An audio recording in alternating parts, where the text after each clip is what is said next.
I started chatting with the doctor while he was taking my blood pressure, listening to my lungs, and tapping my chest. In Ayurveda, the causes of disease are understood much more broadly. Doctors in this system believe that, in addition to microbes, injuries, and other physiological causes, the source of many of our pains and ailments is our thoughts. Thoughts are the product of our brain. And the brain, in turn, is an important part of our body, of our whole organism. Isn't the brain an organ of our body? If sometimes the liver is at fault, why can't a dull, worn-out brain be the culprit? It's hard for modern urban people to communicate with Ayurvedic doctors. Before they can start treating us, we need to bring ourselves back to a normal state, free from internal waste, meaning the toxins that fill our brain and the silly ideas that arise from them. Our poor 5 liters of blood, in the eyes of these doctors, is like a mix of dyes, oxidizers, preservatives, and other chemical nastiness. In such an environment, half-dead cells in our body try to supply oxygen to the brain, while also fighting off endless viruses and bacteria. Meanwhile, we continue to absorb these toxins daily, thinking everything is fine because the world gives us opportunities to make money and we happily indulge in the capitalist rewards. Toxins, poisons, fecal stones rotting in the intestines. What disgusting things. Ayurvedic doctors consider one of the most important elements of the system to be our lymphatic system, the very system that should cleanse us of toxins, but which in our bodies works poorly and inefficiently. The lymphatic system has no heart and relies on our muscles to pump the toxins out. However, the modern person leads a sedentary lifestyle, and this system doesn't function properly. And here's where Panchakarma comes in, a powerful detox system in Ayurveda. The doctor brought in bags of hot rice, and in the middle of the massage sessions, he began tapping my muscles, which had tensed up from pain and turned into spastic bricks. I've been carrying these bricks for 7 years since the surgery. After the broth and herb bath, my back relaxed but still ached.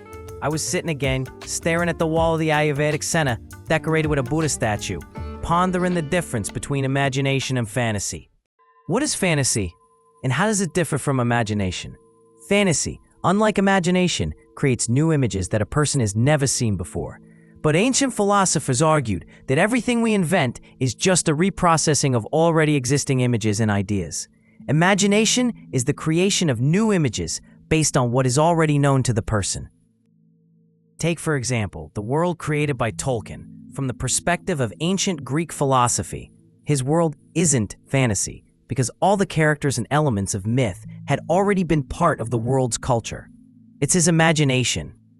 Thus, our imagination is limited by what we know. We can combine known images, but cannot create something entirely new. This might explain why contemporary art often consists not of new ideas, but of performances and objects with no deep meaning. Toilets made of diamonds and performances where artists cover themselves in oil and feathers, maybe attempts to go beyond ordinary perception, but they only create the illusion of novelty.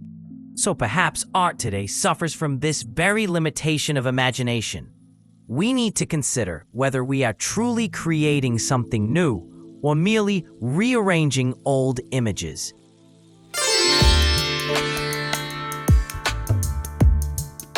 At this moment, sitting at dinner in the Ayurvedic center, I suddenly realized the food here, though simple, has an incredible taste.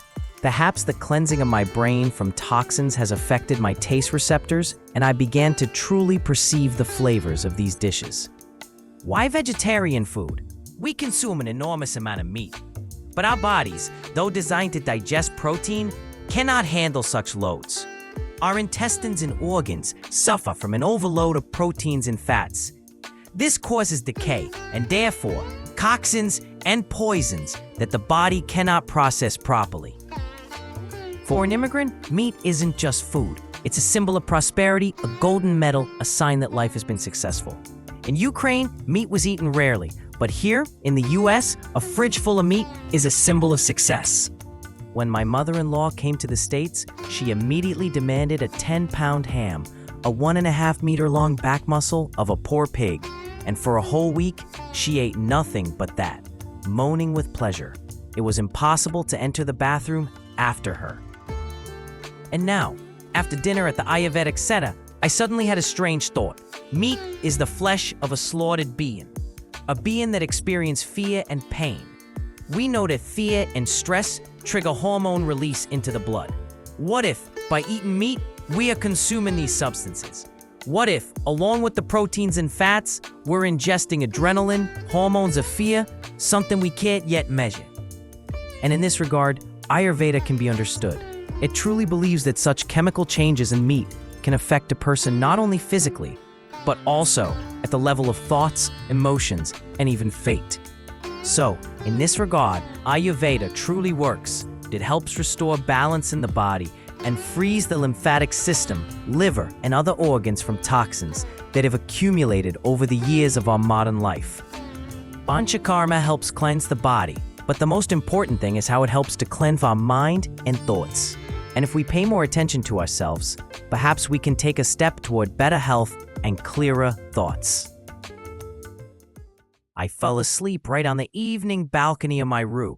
The local mosquitoes were joyfully feasting until midnight.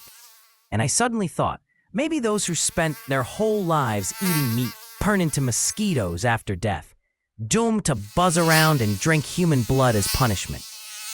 Spinning round the wheel of life I go, casting forms I may not even know,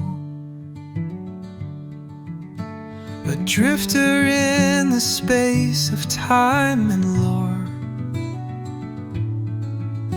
Through bodies I've been 1,000 before. Will you make me a mosquito, thirsty and sly, buzzing through whispers and a blood-red sky? Or bamboo standing hollow where the winds confide, tall yet empty, no place left to hide.